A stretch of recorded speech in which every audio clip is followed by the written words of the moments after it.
BJP की democratic progressive आज़ाद party Jammu Kashmir के हर खिते और हर शोबे में है। हम सियासत मज़हब की बुनियाद पे नहीं करेंगे, हम सियासत खिते की बुनियाद पे नहीं करेंगे। हमारा नारा और हमारा मंशूर है peace, progress and development for all the communities, for all the regions of Jammu and Kashmir. तो मैं तवक्को करूँगा कि यहाँ के लोग किसी भी खिते से हों, किसी भी तबके से हों, किसी भी मज़हब से हों, वो जम्मू कश्मीर डेमोक्रेटिक प्रोग्रेसिव आज़ाद पार्टी को सपोर्ट भी करेंगे और हमारे कायद जनाब गुलाम नबी आज़ाद साहब के सफ़े दिन ब दिन मजबूत करेंगे। मैंने पहले ही आपको कहा, ये खुशी ज़रूर है। शायद अगर आप बाकी जितने भी हमारे यहाँ रीजनल पॉलिटिकल पार्टीज़ हैं, हम तनकीद वाली सियासत नहीं करना चाहते, जिसकी तायद और जिसके लिए हमारे कायद ने सख्त हिदायत पेश की कि हम तनकीद वाली सियासत नहीं करेंगे। लोगों से अगर सपोर्ट तलब करेंगे, लोगों से अगर वोट मांगेंगे, तरक्की के बुनियाद पे बेरोज़गारी के उसके बारे में बात करें और रोज़गार हम कैसे यहाँ के नौजवान को फराहम करें, इन मुद्दों पे हम वोट मांगेंगे और तलब करेंगे। हम जनाब गुलाम नबी आज़ाद साहब की कारकर्दगी लोगों के सामने रखेंगे। यहाँ की जितनी भी रीजनल हमारी पॉलिटिकल पार्टीज़ हैं, मैं आपके ज़रिए आपके नाजरीन तक ये बात ज़रूर पहुँचाना चाहता हूँ कि जब भी कोई पॉलिटिकल पार्टी आपके पास आए, अगर वो इक़्तिदार में रही हैं, अगर वो पावर में रही हैं, मेहरबानी करके उनसे आप मैनिफेस्टो से पहले ये ज़रूर पूछे कि जब आप पावर में थे आपने इस कौम के लिए, जम्मू कश्मीर के अवाम के लिए क्या किया। मिसाल के तौर पर हमारे ये तनकीद वाली बात नहीं है, फैक्ट पे मबनी है। हमारे नेशनल कॉन्फ्रेंस के 3 पार्लियामेंट मेंबर्स थे। मैं साउथ कश्मीर से आता हूँ। हमारे जो पार्लियामेंट मेंबर हैं, नेशनल कॉन्फ्रेंस को चाहिए कि वो अपने पार्लियामेंट मेंबर की कारकर्दगी लोगों के सामने रखे। अगर उन्होंने अच्छा काम किया है, लोगों को वो बताएं कि जनाब हमारे पार्लियामेंट मेंबर ने ये काम किए। अगर कोई नूक चूक रही है तो ये हम आने वाले इलेक्शंस में जब हमारा पार्लियामेंट मेंबर आएगा, आपकी सपोर्ट से ये दूर करेंगे। अगर हमने 10 काम बोले थे, 10 के 10 काम नहीं हुए, 5 काम हुए, 5 और करेंगे। लेकिन चूँकि आप भी यहाँ से ही साउथ कश्मीर से ही हैं, आप मुझे एक जगह जहाँ पर भी नेशनल कॉन्फ्रेंस ने मीटिंग्स की, पब्लिक मीटिंग्स की, वहाँ पर क्या हमारे पार्लियामेंट मेंबर जनाब हसनैन मसूदी साहब की कहीं पर भी आप मुझे बात दिखाएं नेशनल कॉन्फ्रेंस की लीडरशिप ने की हो, नहीं की। आज आप तशख़्ख़ुस की बात करते हैं। तशख़्ख़ुस तो आपने ही जम्मू कश्मीर की आवाम का ख़त्म किया। किस तशख़्ख़ुस की बात आप करते हैं? आपने पिछली बार भी इन्हीं मुद्दों पे हमसे वोट लिया था, लेकिन फिर न हमने न यहाँ के लोगों ने उन पार्लियामेंट मेंबर्स को यहाँ देखा, न पार्लियामेंट में बात करते देखा। रही बात दूसरी, हमारी मैडम महबूबा मुफ्ती साहिबा है। हालांकि मैं कुछ 1-2 दिन पहले 1-2 वीडियोस मैंने देखे। आप मैडम की एरोगेंस देखिए। अगर आपसे गलती हुई है, कम से कम लोगों को तो ये कहे ना कि जनाब हमसे गलती हुई है, हमें और मौका दें। आपकी एरोगेंस देखें। पहलगाम में एक बुज़ुर्ग ने मैडम से ये कहा कि हमारे लोगों ने, हमारे नौजवानों ने आपकी पार्टी को सपोर्ट किया, फिर आपने कुछ नहीं किया। आपने अगर किया, यहाँ के नौजवानों को, यहाँ के लड़कियों को आपने पैलेट्स लगाए। तो इस पर अगर महबूबा जी ये कहती कि जनाब हमसे गलती हुई, हमें दूसरा मौका दे, लेकिन महबूबा जी की ये बात शट अप, वो ही बात रिपीट होती है जब दमहाल हाजीपुरा में आप जैसे लोगों ने उनसे पूछा था कि मैडम यहाँ पर जुल्म हो रहा है। हमने, हमारी जितनी भी पॉलिटिकल पार्टीज़ हैं, जितने भी पॉलिटिकल वर्कर्स हैं, यहाँ के लोगों ने और पॉलिटिकल वर्कर्स ने इस मिल्क और टॉफ़ी का डायलॉग बनाया है। लेकिन बहसे थे यहाँ का बस्कीन, मुझे लगता है कि हमारे दिल में दर्द होना चाहिए जब मिल्क और टॉफ़ी की बात आती है। क्या वो बच्चे जो अंधे हुए थे वो हमारे बच्चे नहीं हैं? क्या वो बच्चे जो शहीद हुए थे, क्या वो हमारे बच्चे नहीं हैं?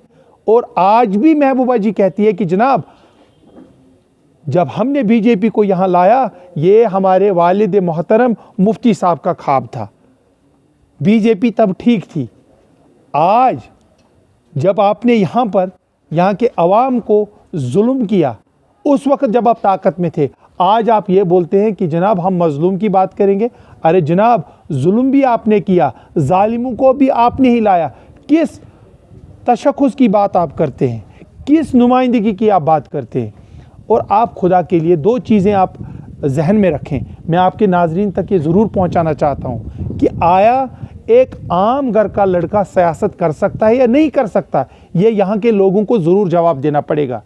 क्या इसके लिए आपके वालिद मोहतरम शेख अब्दुल्ला साहब, फिर उसके बाद फारूक साहब, फिर उसके बाद उमर साहब, फिर उसके बाद दो साहिबजादे, दूसरा हमारा ख़ानदान, पहले मरहूम मुफ्ती साहब, फिर उनकी बेटी, अब उनकी और एक साहिबजादी, ये यहाँ के लोगों को फैसला करना है। जो आपका सवाल है कि आपने किस अंदाज से इसको देखा, मैं कहता हूँ कि जनाब ये सही मानों में एक चैलेंज रहेगा। हमारे लीडर ने जो करना था उन्होंने किया, डायनास्ट पॉलिटिक्स के खिलाफ कदम उठाया। डायनास्ट पॉलिटिक्स मतलब है कि एक ख़ानदान से आपने किसी लीडर को बनाया, अब उसके बेटे ही को ही लीडर बनना है। हमारे कायद ने, सिर्फ मैं अपनी बात नहीं करूँगा, मैं श्रीनगर की भी बात करूँगा, एक नौजवान लड़के को, वो हमसे छोटा है, मुझसे छोटा है, वो उसको लोगों के सामने रखा। यहाँ के लोगों को अब खुद फैसला करना पड़ेगा कि आया जम्मू कश्मीर की आवाम कोई तब्दीली चाहती है, नहीं चाहती है। अगर इन पार्टीज़ ने आप लोगों की खिदमत की है, आप लोगों के काम किए हैं, तो मैं कहता हूँ कि जनाब इनको सपोर्ट करो। और यहाँ जितनी जो रीजनल पॉलिटिकल पार्टीज़ हैं, आप खुदारा उनसे कहें कि आप दूसरी पॉलिटिकल पार्टीज़ का नाम ना ले, अपनी पार्टीज़ का, अपनी जमातों का रिपोर्ट कार्ड यहाँ के लोगों के सामने रखें जब आप पावर में थे, फिर आप अपना मैनिफेस्टो पेश करें। मैं नेशनल कॉन्फ्रेंस से ही पूछना चाहता हूँ, क्या पहले राजशुमारी का नारा था, जब वो ख़त्म हो गया उसके बाद आपने ऑटोनॉमी का नारा दिया, जब ऑटोनॉमी डाइल्यूट हो गई फिर आपने 370 की बात की, जब 370 हमसे लिया गया पीएचडी का नारा लगाया, जब पीएचडी का नारा लगाया जिन प्लेटफार्म्स पे आपने मैडम को बिठाया, आपने कहा कि जनाब आज कोई सियासी लड़ाई नहीं, आज तशख़्ख़ुस का जंग है, आज हम एक हैं। जब सियासत की बात आई, इलेक्शंस की बात आई, महबूबा मुफ्ती साहिबा को she was kicked out of the alliance, आज कहती हैं कि जनाब आज महबूबा जी सी टीम है। अरे हमने तब भी कहा था कि जनाब ये कुर्सी की लड़ाई है, आज भी कुर्सी की लड़ाई है। जिस कांग्रेस को आप बोलते थे कि गंदी नाली के कीड़े हो, जिस कांग्रेस की उमर साहब ने उधमपुर डोडा में कैंपेनिंग की, मैं लाल सिंह की बात कर रहा हूँ, जब इसी लाल सिंह ने उस रेपिस्ट की सपोर्ट में ये कहा था कि इनको कोई पकड़ नहीं सकता, आज इसी लाल सिंह को आपने उधमपुर में सपोर्ट किया। कहाँ ले जा रहे हो अपने कौम को? खुदा के लिए एक ही बार अपना मंशूर लोगों के सामने रखो, ये मंशूर बदलते मत रहें आप। आपके वर्कर्स, आपने खुद बताया, आपके अगर यहाँ साउथ कश्मीर के लीडर्स आज भी रिकॉर्डिंग्स अवेलेबल हैं, आप मीडिया के साथ ताल्लुक़ रखते हैं, क्या ये सही बात नहीं कि नेशनल कॉन्फ्रेंस के जितने लीडर हैं वो ये बात नहीं मानते हैं कि कांग्रेस ने भी हम पे जुल्म किया? लेकिन आज जब अपनी कुर्सी बचाने की बात आई, आज लाल सिंह के लिए वोट मांग रहे हैं। ये वही लाल सिंह है जिसने उन रेपिस्ट्स का सपोर्ट किया था जिन्होंने हमारी बेटी की अस्मत रेजी की थी। कौन सी सियासत करते हो आप? जनसंघ से लेकर बीजेपी, कांग्रेस, सबके साथ आपने इल्हाक किया। कम से कम लोगों को बेवकूफ़ ना बनाएं। कशिर पठ में मैं कहावत अख याद जो मैं जिस हर मीटिंग में छुस वनान, इनकी नज़रों में यमन च बासन वोटर ये चुक, आप मैं यमन च बासन चारवाई। इन्होंने नारा दिया था राजशुमारी का, अब नारा दे रहे तशख़्ख़ुस का, मगर अत मज कत्या चीज़ आए, कत्या पड़ाव आए।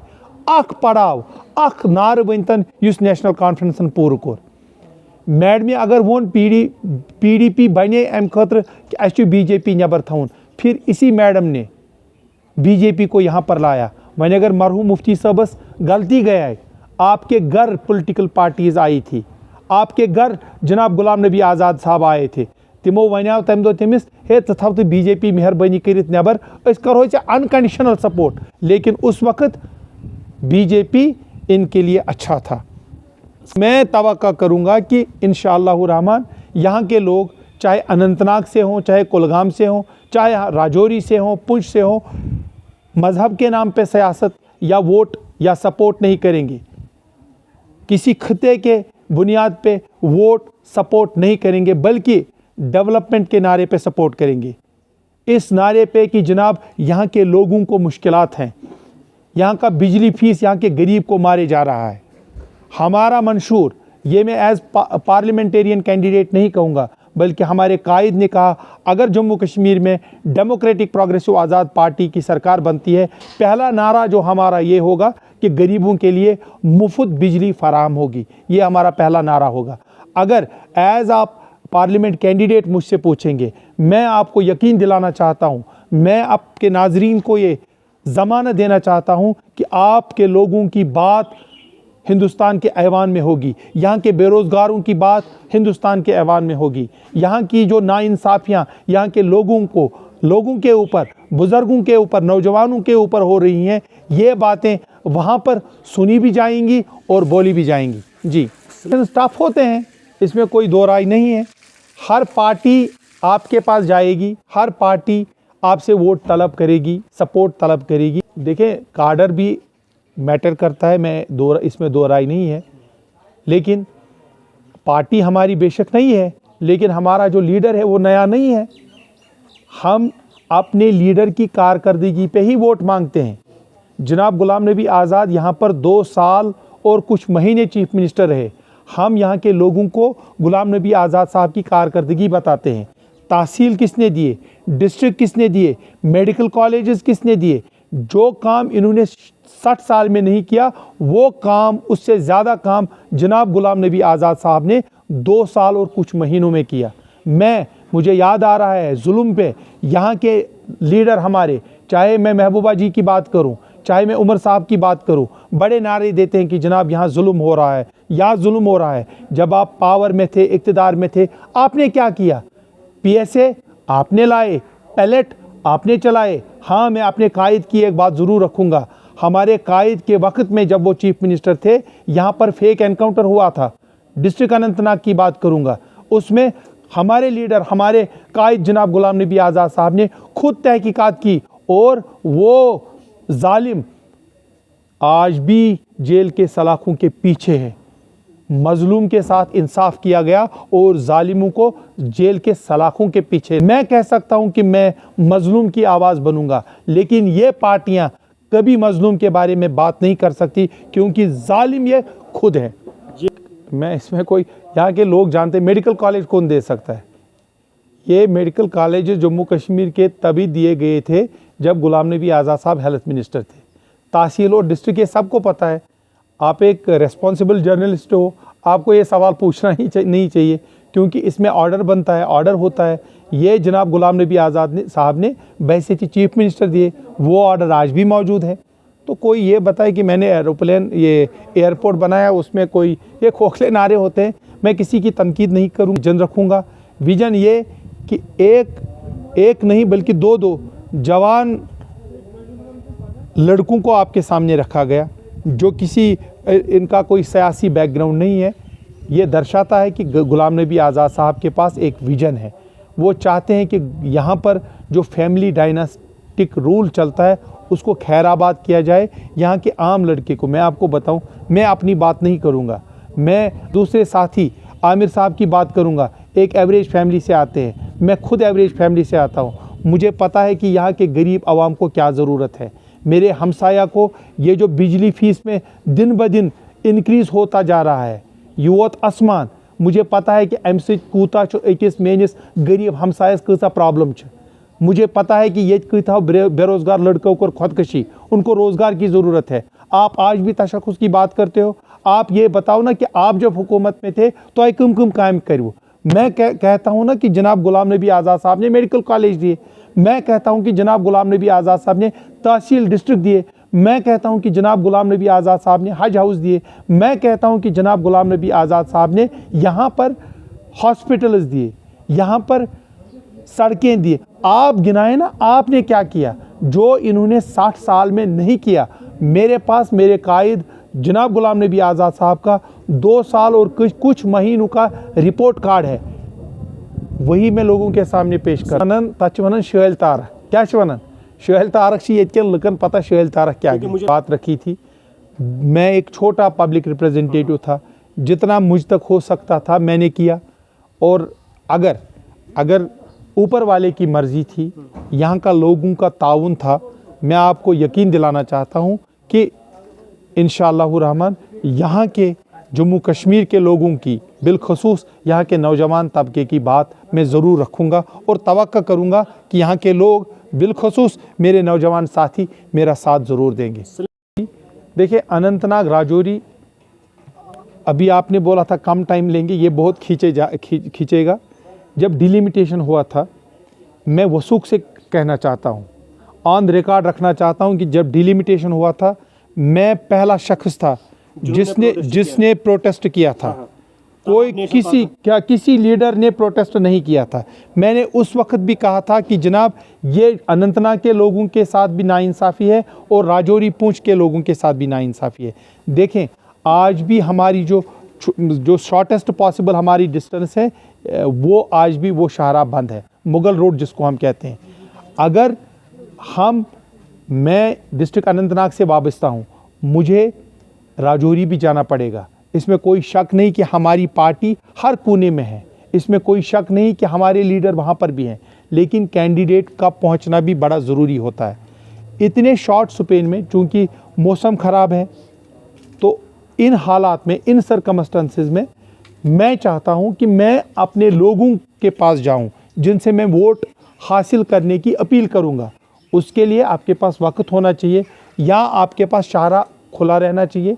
मैं तवक्को करूँगा कि जो रिप्रेजेंटेशन मैंने की अपनी तरफ से एज ए कैंडिडेट, उस पर नज़रसानी होगी, ताकि उनके पास जिनसे हम वोट तलब करें या सपोर्ट तलब करें, उनको हम अपनी बात उनके सामने रखें। उनकी अपनी सोच है, लेकिन मैं जमहूरियत का एक नारा है कि लार्जर पार्टिसिपेशन इज़ मस्ट। इनके लिए वही 10,000 20,000 वोट लिए चल दिए पार्लियामेंट, असेंबली इलेक्शन में वोट 500-600 ले लिए, बन लिए आपने मिनिस्टर। वो मुझे लगता है कि डेमोक्रेसी का जनाजा है, जमहूरियत का जनाजा है। यीत्या ज़्यादा लुक जमहूरियतस मज पार्टिसिपेट करें, इलेक्शनस मज पार्टिसिपेट करें, त्यूता जमहूरियत खतर असल।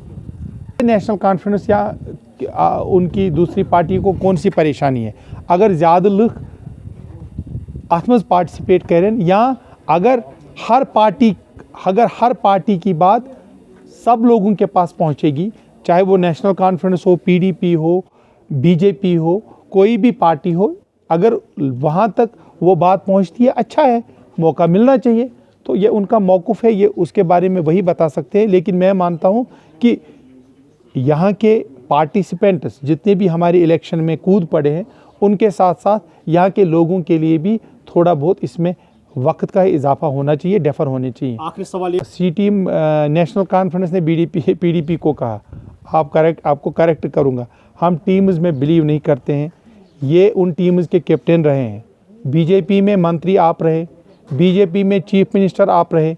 अगर आप मुझे दिखाएं कि गुलाम नबी आज़ाद साहब बीजेपी में मंत्री रहे या एमएलए रहे, मैं मानूंगा कि जनाब हम ए टीम है। लेकिन मंत्री कौन?